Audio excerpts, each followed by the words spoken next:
Hello everyone, स्वागत है आपका मेरे चैनल पर। इस चैनल पर आप इंग्लिश स्टोरीज से रिलेटेड वीडियोस देखते हैं जिसमें कि इंग्लिश स्टोरीज़ का हिंदी में अनुवाद करना बताया जाता है।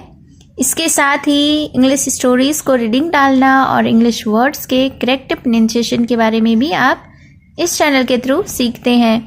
तो अगर आप इस चैनल पर न्यू हैं, पहली बार विज़िट कर रहे हैं, मेरी वीडियो को पहली बार देख रहे हैं, तो सबसे पहले मेरे चैनल को सब्सक्राइब कर लीजिए और जो बेल का आइकन दिख रहा है उसे भी प्रेस कर दीजिए ताकि मेरी आने वाली वीडियोस का नोटिफिकेशन आप तक पहुंच जाए। तो आज जो मैं स्टोरी लेकर आई हूँ यह एक शॉर्ट इंटरेस्टिंग स्टोरी है। वीडियो के एंड तक बने रहिएगा। हो सकता है इनमें से कुछ ऐसे वर्ड्स हों जो आपके लिए न्यू हो, तो आप उसे नोट डाउन कर सकते हैं और अपने वर्ड्स पावर को भी बढ़ा सकते हैं। तो आज का स्टोरी बहुत ही इंटरेस्टिंग है। तो चलिए स्टार्ट करते हैं आज का स्टोरी। आज के स्टोरी का टाइटल है Russell sees the rainbow. Russell नाम है, सीज यानी कि देखता है, द रेनबो यानी कि इंद्रधनुष। तो शीर्षक का अर्थ हुआ कि रसल रेनबो को देखता है। So let's begin the story. It had rained all morning and by afternoon one part of the sky cleared and the sun peeped out. सबसे पहले इस सेंटेंस के वोकैबुलरीज को देखते हैं। रेन्ड यानी कि वर्षा हुई। रेन का अर्थ होता है वर्षा। रेन्ड यानी कि वर्षा हुई। मॉर्निंग यानी सुबह। आफ्टरनून का अर्थ होता है दोपहर। पार्ट यानी कि हिस्सा। स्काई यानी आसमान। क्लियर्ड यानी कि साफ था। पीप्ड आउट का अर्थ होता है बाहर निकलना। तो इस सेंटेंस का अर्थ हुआ कि सुबह से वर्षा हुई एंड बाय आफ्टरनून और दोपहर को one part of the sky cleared, और दोपहर को क्या हुआ कि आसमान का एक हिस्सा क्लियर था यानी कि साफ था। And the sun peeped out और सूर्य बाहर निकला। Russell the frog had enjoyed getting wet. Russell एक नाम है फ्रॉग का यानी कि मेढक का। एंजॉयड का अर्थ होता है आनंद लिया। वेट यानी कि भीगना। तो क्या हुआ कि रसल जो कि एक मेढक था वह भीगने का आनंद लिया। He croaked loudly calling all his friends.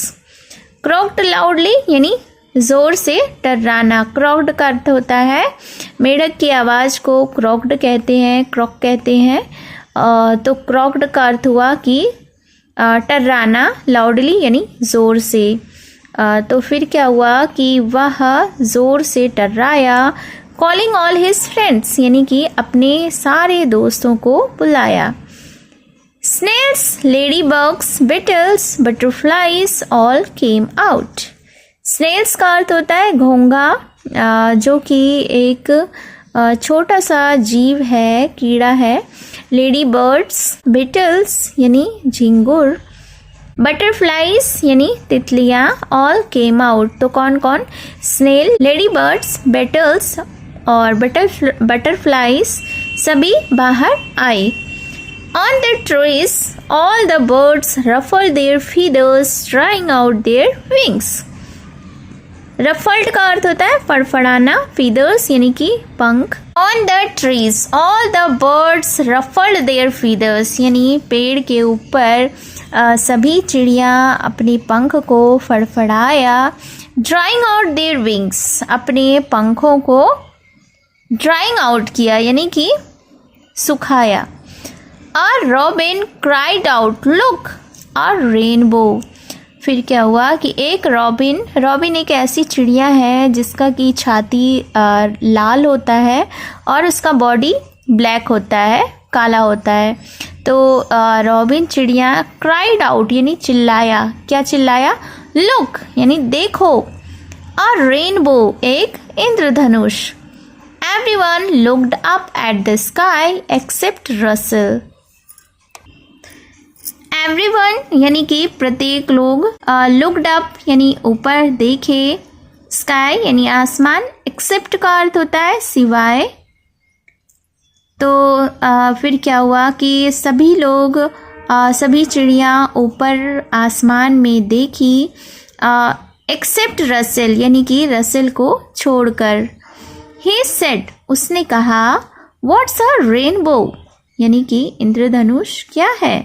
Where is it यह कहाँ है। He had never seen a rainbow उसने कभी भी रेनबो इंद्रधनुष नहीं देखा था। Look up Russell said the robin फिर रॉबिन ने उससे कहा कि रसेल ऊपर देखो। It is a coloured arc in the sky. Russell gasped looking at the rainbow. Can we climb that? He asked.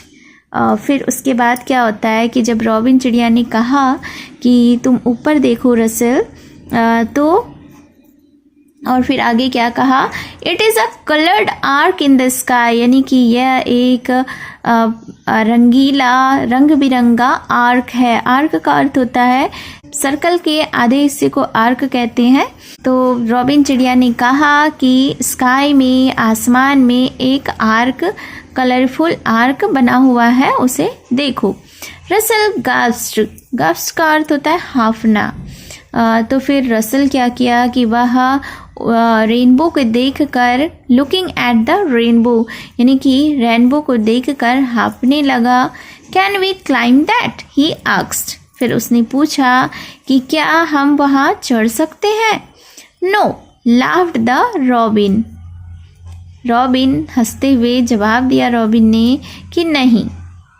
Only fairies climb a rainbow. Fairies का अर्थ होता है परी, क्लाइंब यानी कि चढ़ना। रॉबिन ने आगे कहा कि सिर्फ परियां ही एक रेनबो के ऊपर, एक इंद्रधनुष के ऊपर चढ़ सकती हैं। And there are fairy people who keep a pot of gold at the end of the rainbow.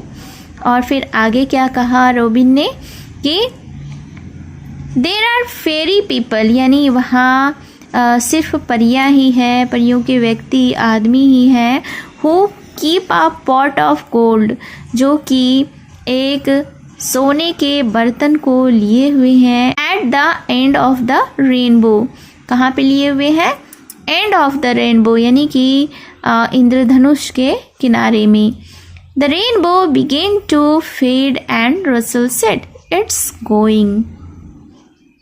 What will the fairies do फिर आगे क्या हुआ कि रेनबो बिगेन टू फेड यानी कि रेनबो इंद्रधनुष फीका पड़ने लगा। एंड रसेल सेड और रसेल ने कहा, क्या कहा, इट्स गोइंग यानी यह जा रहा है, यानी यह खत्म हो रहा है। What will the fairies do परियां क्या करेंगी। They will return on the next rainbow explained the robin फिर रॉबिन ने जवाब दिया, क्या जवाब दिया कि वे अब अगली इंद्रधनुष के साथ वे रिटर्न होंगी यानी वापस आएंगी। रॉबिन ने समझाते हुए रसेल को कहा। So this was the short story. आपको यह स्टोरी कैसी लगी कमेंट में ज़रूर बताएं। तो मिलती हूँ मैं फिर से एक न्यू इंटरेस्टिंग स्टोरी के साथ। Till then take care and bye bye.